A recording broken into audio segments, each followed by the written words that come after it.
वसल्लि अला रसूलिहिल करीम अम्मा बाद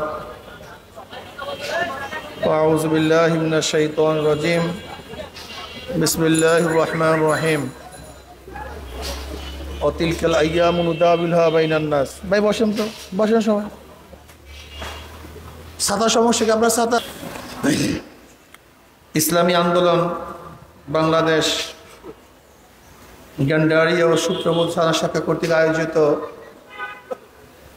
আজকে এই সম্মেলনের সম্মানিত সভাপতি, নেতৃবৃন্দ, সকল স্তরের জনগণ ভাইয়ের আমার,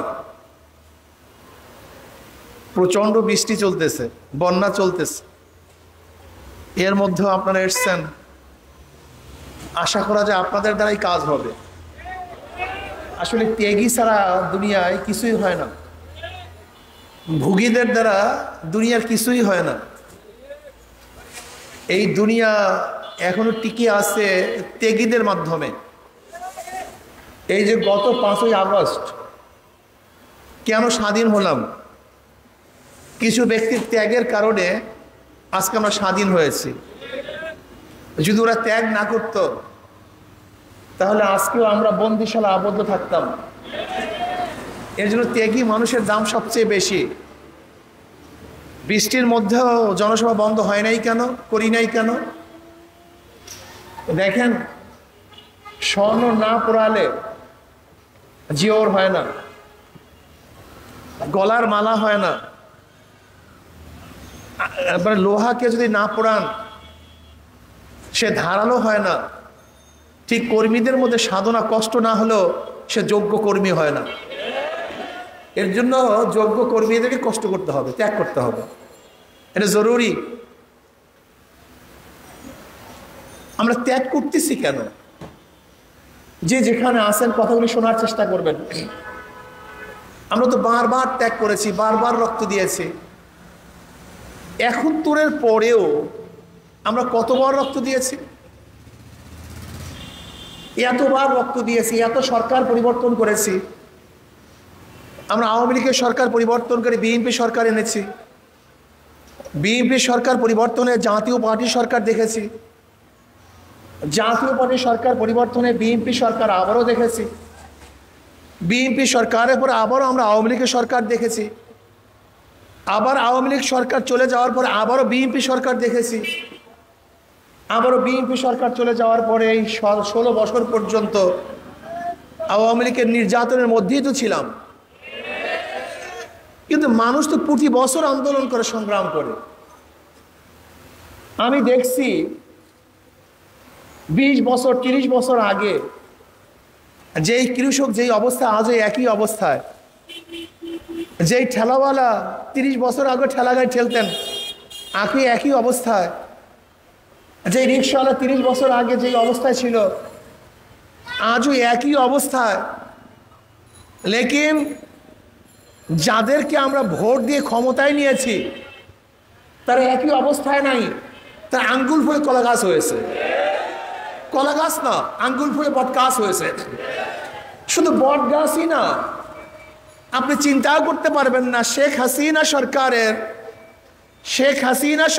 শেখ হাসিনার পিয়ন 400 কোটি টাকার মালিক। কত কোটি টাকার মালিক? 400 কোটি টাকার মালিক।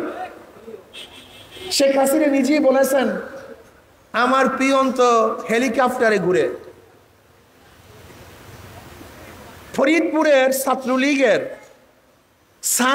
সভাপতি 2000 কোটি টাকা পাচার করছে। কত হাজার কোটি? আপনাদের ঢাকার এক যুবলীগের সভাপতি জুয়ার আসরে একই টেবিলে 200 কোটি টাকা হারছে। কত কোটি টাকা? 200 কোটি টাকা। কিন্তু তার চেহারার পরিবর্তন হয়নি, চেহারার পরিবর্তন হয়নি। বুঝেন তো, যাদেরকে ভোট দিয়েছেন তাদের অবস্থাটা কি? কিন্তু যারা ভোট দিয়েছেন ভোটারদের অবস্থাটা কি? আপনি তো ওই আলু কি তরকারি जो पहले से स्वाब भी है। আলু তরকারি 100 বছর আগেও আলু তরকারি, আজকেও আলু তরকারি, তার তো পরিবর্তন হয় নাই। জনগণের পরিবর্তন হয় নাই, জনগণের ভাগ্যের পরিবর্তন হয় নাই, কিন্তু যাদেরকে ভোট দিয়েছি তারা দেশটাকে লুটপাট করে ফেলেছে। তাই বলতে পারেন হুজুর আমরা বারবার ভোট দেই কেন? আসলে সমস্যা এখানে আমাদের বাংলাদেশি মানুষের স্মৃতিশক্তি 40 দিন থাকে। কতদিন? 40 দিন। 40 দিন পরে সব ভুলে যায়। এই যে আওয়ামী লীগের বিরুদ্ধে এত আন্দোলন, এত সংগ্রাম, এত কিছু, বিএনপির বিরুদ্ধে আন্দোলন সংগ্রাম হয়েছিল, জাতীয় পার্টির বিরুদ্ধে আন্দোলন সংগ্রাম হয়েছিল, চুরি ডাকাতি লুটপাট হয়েছিল, সব ভুলে যাই। এই ভুলে যাওয়ার কারণেই এই সুযোগে এই সমস্ত দুশ্মনেরা আমাদের বারবার ধ্বংস করে ফেলছে, আমাদের দেশটাকে লুটপাট করে ফেলছে, আমাদের দেশটাকে চুরি করে সব ধ্বংস করে ফেলছে। কিন্তু আমরা কি চাই? আমরা চাই দেশে আর চুরি না হোক। আমরা কি চাই? দেশে আর লুটপাট না হোক। আমরা কি চাই? জাহাঙ্গীর ইউনিভার্সিটিতে 100 ধর্ষণ করার পরে সেঞ্চুরি পালন না করা হোক। আমরা কি চাই? সর্বোচ্চ বিদ্যাপীঠ সেই বুয়েটের মধ্যে আবরার ফাহাদকে হত্যা না করা হোক। আমরা কি চাই? আমরা চাই আমাদের দেশের টাকা পয়সা বিধি পাচার না হোক। আমরা চাই গরিবদের অধিকার, আমরা চাই শ্রমিকদের অধিকার, আমরা চাই মজদুরদের অধিকার। আজকেও যদি শ্রমিক ন্যায্য বেতনের জন্য আন্দোলন করে, রক্ত দেয়, তাহলে আমি মনে করব আমাদের স্বাধীনতা ব্যর্থ হয়েছে, আমাদের স্বাধীনতা ঠিক হয় নাই। সব জায়গায় বৈষম্য, কেউ তো 10 তলায় আর কেউ গাছতলায়, কেউ পেট পুড়ে খাবে আর কেউ ক্ষুধাহীন থাকবে, কাউর পরনে হাজারো ডিজাইনের পোশাক থাকবে আর কেউ পোশাকহীন থাকবে। এইটা আমরা চাই না। আমরা চাই বৈষম্য দূর করতে, আমরা চাই সাম্য, মানবিক মর্যাদা, সামাজিক ন্যায় বিচার প্রতিষ্ঠিত হবে। আমরা চাই অন্ন, বস্ত্র, বাসস্থান, চিকিৎসা, এর সবার সমান অধিকার থাকবে। প্রত্যেকটা নাগরিকের জিম্মা সরকার নিয়ে নিবে। গরিব হাজারো ছাত্র আছে, মেধাবী, অনেক মেধা, যারা অনেক উচ্চ শিক্ষায় শিক্ষিত হতে পারে না অর্থের কারণে। আমি চাই বাংলাদেশের সরকার, যদি আমার রিক্সাওয়ালার ছেলে মেয়ে মেধাবী হয়, মেতনের ছেলে মেধাবী হয়, জেলে তাঁতির ছেলেরা মেধাবী হয়, সরকার তাদেরকে সরকারি খরচে উচ্চ শিক্ষায় শিক্ষিত করবে। এটা সরকারের ডিউটি থাকবে, এটা সরকারের দায়িত্ব থাকবে। আমরা কি চাই? যারা মিসকিন, যারা এতিম, যারা বিধবা, যাদের মুখে খাবার দেওয়ার মতো কেউ থাকবে না, তাদের গোটা জিম্মা সরকার গ্রহণ করবে। আমরা কি চাই? যারা বস্ত্রহীন, তাদের বস্ত্রের ব্যবস্থা সরকার করবে। আমরা কি চাই? যারা গৃহহীন, যারা খোলা আকাশের নিচে ঘুমায়, তাদের ঘরের ব্যবস্থা সরকার নিবে। আমরা চাই যারা চিকিৎসাহীন ধুকে ধুকে মরে, সরকার তাদের সুচিকিৎসার ব্যবস্থা গ্রহণ করবে। এটা আমরা চাই। আমরা চাই আমাদের দেশের অর্থ সুষম বন্টন হবে। আজকে জনগণের টাকা সব লুটপাট করা হচ্ছে। আজকে আমরা ভ্যাট দেই, আমরা ট্যাক্স দেই, আমরা আমাদের দেশে কর দেই, আমরা খাজনা দেই, অথচ যাদেরকে সরকার নিযুক্ত করি তারা আমাদের ট্যাক্সের টাকা, করের টাকা, ভ্যাটের টাকা বিদেশে পাচার করে। 14 লক্ষ কোটি টাকা পাচার করা হয়েছে। 14 লক্ষ কোটি টাকা পাচার করা হয়েছে। গোটা ব্যাংকে লুটপাট করা হয়েছে। আজকে গরিবের টাকা নিয়ে ওরা কেসুনিতে তারা জুয়া খেলে, ওরা আমাদের টাকা নিয়ে অবৈধ মদ পান করে, ওরা টাকা নিয়ে স্কোয়াটার মধ্যে আনন্দ ফুর্তি করে। এটা আমরা দেখতে চাই না। আমরা চাই মানুষের শান্তি, মানুষের মুক্তি, মানুষ ইজ্জাতের গ্যারান্টি, মানুষের কণ্ঠের মুখের স্বাধীনতা চাই, লেখনী স্বাধীনতা চাই, মানুষের নিরাপত্তা চাই। মানুষ দরজা খুলে ঘুমাবে, পাহারা দিবে সরকার, যেখানে ডাকাত থাকবে না, চোর থাকবে না, দুর্নীতিবাজ থাকবে না, গুন্ডা থাকবে না, বদমাশ থাকবে না। মনে হয় যেন এমন এক দেশ আমরা চাই, এই দেশের মধ্যে ধনী গরিব, শিক্ষিত মূর্খ, পুরুষ মহিলা, মুসলমান এবং হিন্দুরা সবাই নিরাপত্তায় বসবাস করতে পারবে, এরকম একটা দেশ আমরা চাই। আমরা কি চাই? আজকে ব্যবসায়ীরা ব্যবসা করবে, চাঁদা দিতে হবে না। আজকে ব্যবসায়ীরা ব্যবসা করবে, কোনো গুন্ডা তাদের উপরে হুমকি দিতে পারবে না। আমরা কি চাই? আজকে একজনে বিল্ডিং বানাবে, সেখানে চাঁদা চাওয়ার জন্য কেউ আসতে পারবে না। আজকে আমরা কি চাই? চাকরিজীবী চাকরি নিবে, যোগ্যতার ভিত্তিতে, সেখানে ঘুষ দিয়ে চাকরি দিতে হবে না। আমরা কি চাই? একজনের চাকরির পদোন্নতি ঘটবে, যোগ্যতার ভিত্তিতে, কোনো পার্সু করে ঘুষ দিয়ে পদোন্নতি আমরা দেখতে চাই না।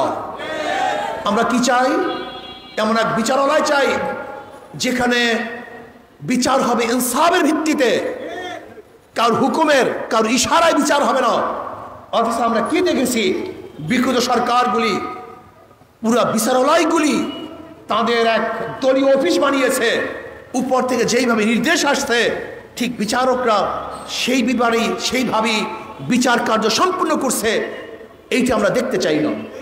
স্বাধীন বিচারালয় চাই, যেখানে বিচারকরা স্বাধীন থাকবে, যে দোষী তাকেই শাস্তি প্রদান করবে, আর যে দোষী না তাকে ছেড়ে দিবে। অথচ আমরা বিগত দিনে দেখেছি, যারা খুনি, যারা দোষী, তার উন্মুক্ত আকাশের নিচে ঘুরছে, আর যারা দোষী না তারা ধুকে ধুকে জেলখানায় মারা গেছে। যারা দোষী তারা তো বুক ফুলিয়ে হাঁটছে, আর যারা দোষী না তারা ফাঁসির রশিতে ঝুলছে। এই দেশ আমরা দেখতে চাই না। আমরা দেখতে চাই গরিব, দুঃখী, মেহনত মানুষ একই কাতারে থাকবে, রাজা, বাদশাহ, প্রজা, শ্রমিক, মালিক একই দস্তরখানে খানা খাবে। এইটা আমরা দেখতে চাই। আমরা দেখতে চাই মানুষের মর্যাদা, আশরাফুল মাখলুকাত, এই মানুষের মর্যাদা আমরা দেখতে চাই, তাদের সম্মান, ইজ্জত আমরা দেখতে চাই, তাদেরকে ইজ্জতহীন করুক, এইটা আমরা দেখতে চাই না। আমরা চাই না আমাদের কোনো মেয়ের উপরে এসিড নিক্ষেপ করা হোক। আমরা চাই না আমার কোনো মা বোন ধর্ষিতা হোক। আমরা চাই না আমার কোনো মা বোন না খেয়ে থাকুক। এরকম বাংলাদেশ আমরা দেখতে চাই না। আমরা দেখতে চাই এমন এক বাংলাদেশ যেখানে পুরুষদের অধিকার থাকবে, মহিলাদের ন্যায্য অধিকার প্রদান করা হবে, যেখানে মেথরদের, কুলিদের, শ্রমিকদের, ঋষিদের, চামারদের, প্রত্যেকটা শ্রমিকদের ন্যায্য অধিকার প্রতিষ্ঠিত করা হবে। এরকম এক দেশ আমরা দেখতে চাই। এর জন্য আসুন, মাদার গাছ লাগিয়ে আমের আশা করা যায় না, চোর দিয়ে চুরি বন্ধ করা যায় না, ডাকাতের মাধ্যমে ডাকাতি বন্ধ করা যায় না, এবং দুর্নীতিবাজের মাধ্যমে দুর্নীতি বন্ধ করা যায় না। এর জন্য আসুন, যারা আল্লাহকে ভয় করে, যারা আল্লাহকে ভয় করে, আল্লাহর কাছে দাঁড়িয়ে হিসাব দেওয়ার দিনকে ভয় করে, এমন এক খোদা ভীরু নেতৃত্ব না আসা পর্যন্ত এদেশের মানুষ শান্তি পাবে না, মুক্তি পাবে না। এর জন্য জনগণকে ঐক্যবদ্ধ হতে হবে, প্রত্যেকটা ভোটারকে ঐক্যবদ্ধ হতে হবে। আগামী নির্বাচনে যাদের দলের মধ্যে গুন্ডা আছে, বদমাশ আছে, ডাকাত আছে, দুর্নীতিবাজ আছে, গোটা ভোটাররা তাদেরকে বয়কট করবেন, ওদেরকে প্রত্যাখ্যান করবেন, ওদেরকে ভোট দেবেন না। যদি আমার দলের মধ্যেও দুর্নীতিবাজ থাকে, আমার দলের মধ্যেও ডাকাত থাকে, আমার দলের মধ্যেও ধর্ষক থাকে, তাহলে আমি বলবো আমাদেরকে বয়কট করেন, আমাদের প্রত্যাখ্যান করুন। যতক্ষণ পর্যন্ত জনগণ ভালো জিনিসকে গ্রহণ না করবে ততক্ষণ পর্যন্ত এই দেশ ভালো হতে পারে না, সম্ভব নয়। এই জন্য আসুন, আগামী দিনে চোর ডাকাত মুক্ত, দুর্নীতিবাজ মুক্ত এক বাংলাদেশ গড়ার জন্য আদর্শবান, নীতিবান, চরিত্রবান এক নেতৃত্বকে সামনে নিয়ে আসি। আমি মনে করি ইসলাম ব্যতীত মানুষকে কোনো আদর্শ শান্তি দিতে পারে না। এই জন্য আসুন, যদি আপনাদের ভালো লাগে তাহলে ইসলামী আন্দোলনের ছায়াতলা সবাই চলে আসুন। আর মনে রাখতে হবে, হাজারো ভালো মানুষ, আদর্শবান মানুষ, নীতিবান মানুষ, যোগ্য মানুষগুলি আজকে রাজনীতি অংশগ্রহণ করে না, যেহেতু রাজনীতি পচা গান্ধা, এর জন্য তারা অংশগ্রহণ করে না। আমি তাদেরকে বলতে চাই, যদি আপনার মতো ভালো মানুষ এখানে না আসেন, তাহলে ডাকাত মুক্ত রাজনীতি করা যাবে না, অন্যায় মুক্ত রাজনীতি করা যাবে না, দুর্নীতি মুক্ত রাজনীতি করা যাবে না। এর জন্য যেখানে যে ভালো মানুষগুলি আসছেন, অবস্থান করতেছেন, লুকিয়ে আসেন, ওই সমস্ত ভাইদেরকে বলবো, আসুন, ইসলামী আন্দোলন বাংলাদেশে আপনাদেরকে খোঁজ করতেছে, আপনারা কোথায় আছেন? মানিক তুল্য, মুক্তা তুল্য, স্বর্ণ তুল্য সেই লোকগুলো যদি ইসলামী আন্দোলনের ছায়াতলে চলে আসেন, তাহলে ইনশাআল্লাহ একদিন আমরা এমন এক বাংলাদেশে উপহার দেব যেখানে বৈষম্য থাকবে না, সবার অধিকার প্রতিষ্ঠিত হবে। আল্লাহ আমাকে এবং আমাদের সবাইকে ইসলাম ভিত্তিক দেশ গড়ার ভিত্তিতে সবার অধিকার বাস্তবায়ন করার তৌফিক দান করেন। আল্লাহ।